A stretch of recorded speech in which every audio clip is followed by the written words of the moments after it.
네, 강 팀장 보고서입니다. 실손의료비 변천사 시리즈 두 번째 시간인데 제가 1-1이라 그래서 일반 상해 의료비를 언급을 하려고 합니다. 일반 상해 의료비, 그러니까 줄여서 뭐 상해 의료비 이렇게 얘기를 하는데 요거는 이제 2009년 10월 달에 표준화로 인해서 지금은 사라진 그런 의료실비죠. 그래서 근데 이제 간혹 가다가 이걸 그대로 가지고 계신 분들이 있어요. 구조적인 특징이 상해 입원하고 통원이 구분 없이 그런 구분 없이 이제 통합이 돼서 가입이 되어 있고, 그래서 이름이 이제 뭐 상해 입원이나 상해 통원 이런 이름이 안 들어가고 그냥 상해 의료비, 뭐 일반 상해 의료비 이렇게 되어 있죠. 그래서 당시에 상해 입통원하고 상해 의료비 중에서 선택이 가능했습니다. 그래서 입원 의료비 보상 한도는 입통원을 합산해서 입원이든 통원이든 합산해서 이제 100%를 보상을 하는데, 여기에는 특징적으로 여기도 마찬가지로 본인 부담금이 없어요. 통원을 하더라도 요걸로 가입되어 있으면 본인 부담금이 없었습니다. 여기서는.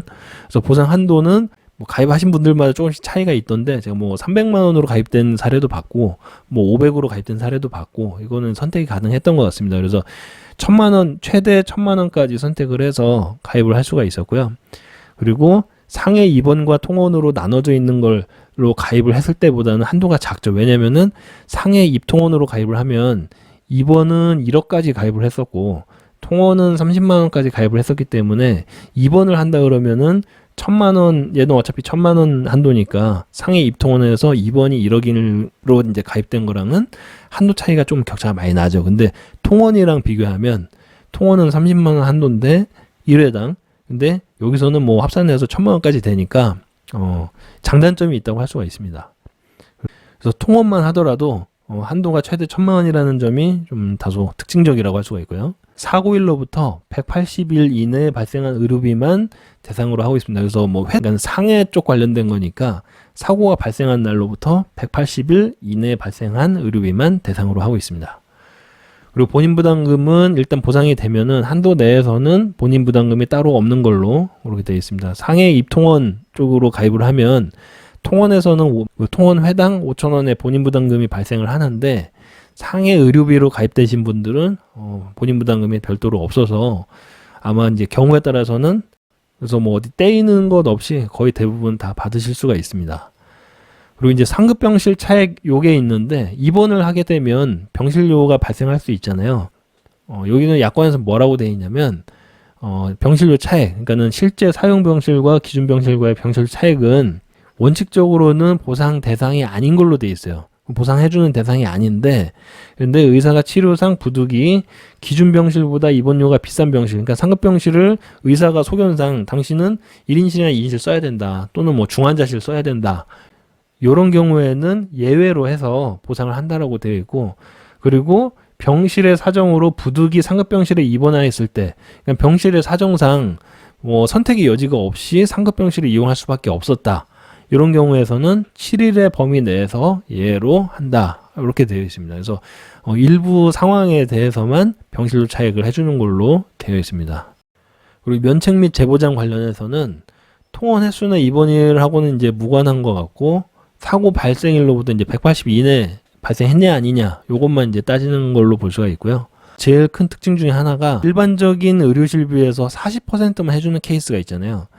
뭐 교통사고라든지 산재사고 이런 것들에 대해서는 여기서 상해 의료비에서는 50%로 지급을 해준다는 얘기예요. 국민건강보험을 적용받지 아니한 경우, 그러니까 자동차 사고하고 산업재해 보상사고 등을 포함을 해서 여기에서 발생한 의료비 총액의 50% 해당액을 1사고당 보험료에서 기적된 이 특별약관 보험 가입 금액을 한도로 지급한다. 여기서 말하는 한도는 뭐 최대 1000만 원을 얘기를 하는 거죠. 상해 의료비 한도가 1000만 원이니까 1000만 원까지 이 이내에서 자동차 사고가 됐든 산재 사고가 됐든, 그리고 내가 돈을 냈든 안 냈든 여기서 발생한 의료비의 50%를 내가 보상받을 수 있다. 그러니까는 원래는 내가 쓴 돈이 없으면 내가 못 받잖아요. 그러니까는 뭐 자동차 사고든 산재 사고든 내 본인 부담금이 발생을 해야 의료실비로 그걸 가지고 이제 청구하는 거고, 나머지는 뭐 자동차 보험이나 뭐 산재보험에서 처리를 해주니까 내 돈이 들어가는 게 아니잖아요. 그런 경우에는 이제 그런 경우에는 상해 입통원 또는 질병 입통원에서 처리를 해주지 않아요. 본인 부담금이 발생한 경우만 이제 별도로 해주는 거지.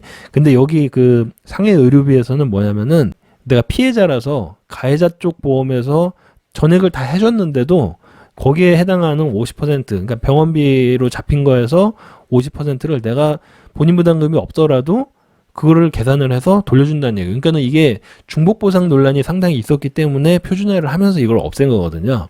그리고 상해 의료비에서 보상하지 않는 사항은 간략하게만 언급이 되어 있는데 뭐 의수, 의족, 의안, 의치 등의 어떤 뭐 신체 보조 장구 이런 거 안 되고, 그다음에 한약재 같은 보신용 비용 이런 거 안 되고, 그다음에 상급병 진료 차액 이것도 이제 원칙적으로 안 되는데 앞에서 해당하는 조건에 해당이 되면 예외적으로 해주는 케이스가 있다, 이렇게 이제 정리를 했고, 그리고 진료와 무관한 비용, 그리고 뭐 사유가 없는 영양제, 그리고 의사 소견과 무관한 검사 비용 이런 것도 이제 상식적으로 당연히 안 되는 거죠.